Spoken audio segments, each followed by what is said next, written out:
Alrighty, everyone. Muscadine Bloodline have released their sophomore album, Dispatch to 16th Ave, and it's time to talk about it. Muscadine Bloodline is a duo from Alabama that I've had my eye on for a little under 2 years now. I was introduced to them via their quarantine work tape bundles in 2020. Back in the early days of the channel, one of my first album reviews was their debut record, Burn It at Both Ends, and now here we are today to discuss their sophomore LP, Dispatch to 16th Ave.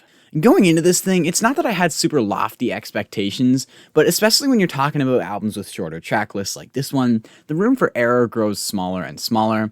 You can't really afford to miss, and thankfully this record didn't miss a beat.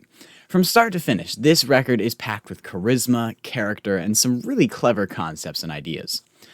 The album opens with the title track Dispatch to 16th Ave, which is this Americana country rock song basically taking shots at the industry, but telling it as if it's a murder investigation. Think Sunrise tells the story, but rather than using crime to unpack an affair, it's digging into the mainstream industry, and it works really well.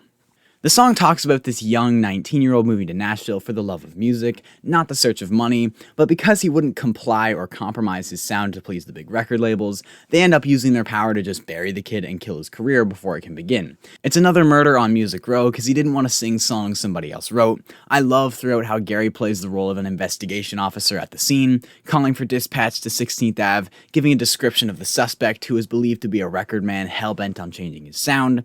It's backed by some driving percussion and a catchy rhythm that ties it together nicely and makes for a solid opening track.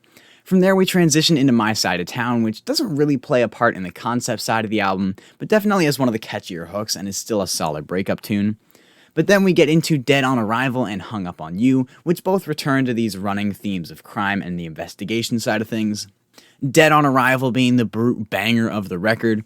I must say though, this whole record showed signs of influence, but especially Dead on Arrival with the dark rock sound, the big group hook, it all feels very heavily influenced by Brothers Osborne, which is not a bad thing, just an observation, although it was funny because as I was listening to this song and making that connection, the bridge hit, and I threw it up on my Instagram, which you should follow, link in the description, but I mean, I'll just play the clips.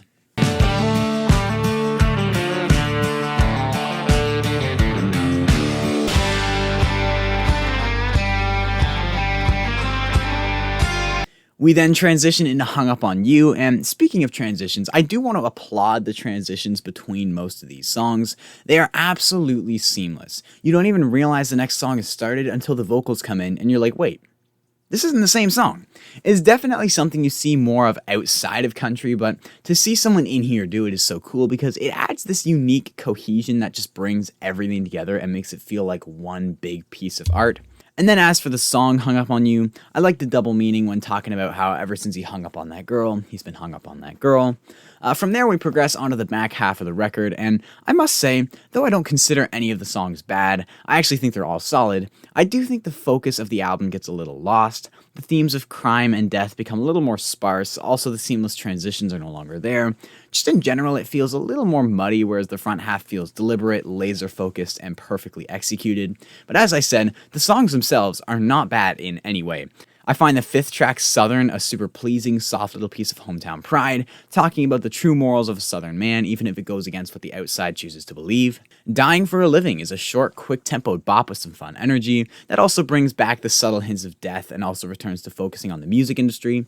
No Pedal Steel is one of the prettiest songs so far in 2022, with the twinkling steel guitar, the beautifully soft vocals from Gary, the harmonies are so subtle but effective. That song is just so sad, and honestly, it's an early contender for my year-end list. And then the final track, Down in Alabama, does feel like a fitting closer given it's about being laid to rest in Alabama, sort of bringing the recurring theme of death full circle, even if it's more of an ode to one's roots rather than it is to the story of the failing musician like we were introduced to in the beginning. So yeah, overall, I thought this is a rock-solid album from Charlie and Gary. Even if the concept is a little foggy as the album progresses, the quality of music never suffers. Would I have liked to see the album stay a little more focused on the really interesting themes we were introduced to on the front half? Yes, but it's not that when the album isn't focused on those themes, it feels misguided or anything like that. It's like bonus marks on a test, and they got some of them. Rating-wise, I think I'm going to give this one an 8, right on the dot. Really enjoyed this record, and I cannot wait to see where they take their creative minds next. And that is all I've got for you guys today. Be sure to let me know what you thought of this album in the comments below. Links to my Instagram, Discord, and podcast are all down below in the description. And until next time, I hope each and every one of you has a fantastic day.